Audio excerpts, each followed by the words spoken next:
Airports are designed to feel safe. Predictable. Controlled. That illusion lasted until the flight attendant scanned his boarding pass and smiled gently. "Is this your first loop?" He laughed. "Because what else do you do when someone asks a question that doesn't belong in reality?" He walked onto the plane. And left the question behind him. Or at least he thought he did. The seat felt familiar. Too familiar. Like sitting in a memory you couldn't quite place. The scuff on the armrest. The angle of the window. The faint scratch on the tray table. He had been here before. Except he hadn't. The safety demo felt rehearsed beyond rehearsal. Movements too perfect. Smiles too practiced. And the flight attendant kept glancing at him. Like she was waiting for recognition. The plane stopped on the runway longer than normal. The engines hummed impatiently. The silence stretched thin. The first hint that something was wrong arrived disguised as a delay. The plane lifted into the sky. Everything felt normal again. The city shrank below. Clouds swallowed the world. Relief returned. Too early. The shaking came suddenly. Violently. Then stopped just as fast. Like a checkpoint. The flight attendant leaned close. "You're doing great." "Doing great at what?" He looked out the window. The airport was beneath them again. Impossible. But undeniable. Passengers stayed seated. Then the plane prepared for boarding. As if they had never left. Every movement repeated. Every sound echoed. The flight wasn't repeating. Time was resetting. His phone contained photos from the future. Photos from moments he hadn't lived yet. The flight attendant whispered the truth. "I stopped counting after 63. Most passengers never remembered. Some did. Eventually. Tiny differences appeared each loop. Like reality was adjusting. The turbulence arrived at the exact same moment. Every time. The realization came quietly. They weren't trapped. They were being observed.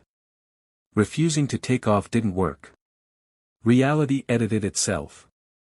"You remember more this time. We're getting closer." Closer to what? The flight wasn't traveling to a city. It was traveling to a moment. The engines roared again. The sky opened again. And he realized the loop might end someday.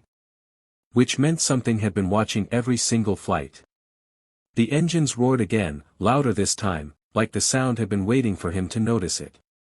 The vibration traveled through the seat, through the floor, through his ribs, until it felt less like noise and more like a signal. The sky opened again outside the window, the clouds parting in the same slow, familiar way, painted in the same impossible shades of white and blue he had seen too many times to count. Everything looked identical. Perfect. Controlled. Repeated. And that was what finally unsettled him the most. Because perfection doesn't happen by accident. He pressed his forehead against the window as the aircraft climbed, watching the world shrink beneath them for what might have been the 100th time. Somewhere below, people were living entire lives that moved forward in a straight line. But up here, time bent into a circle, folding back on itself like a sentence that refused to finish. The loop might end someday. The thought arrived quietly, almost gently, but it carried a weight that made his chest tighten. If the loop could end, then it had a purpose. Loops don't exist without a reason. They don't repeat endlessly unless something is being measured, compared, adjusted. Improved. He thought about the turbulence that always came at the same moment. The subtle changes between flights. The way some passengers began to remember after enough repetitions. The way the flight attendant's voice carried a tired hope each time she said they were getting closer. Closer to what? The realization settled over him like cold air leaking into the cabin. This wasn't a malfunction. It wasn't an accident. It wasn't even a prison. It was an observation. Someone, or something, had been watching every takeoff, every landing that never happened, every conversation, every decision, every tiny change between loops. Watching the same flight unfold again and again, like a scientist rerunning an experiment until the results finally matched the expectation. The clouds stretched endlessly ahead of the plane, bright and silent and empty. But for the first time, he couldn't shake the feeling that the sky wasn't empty at all. It was waiting.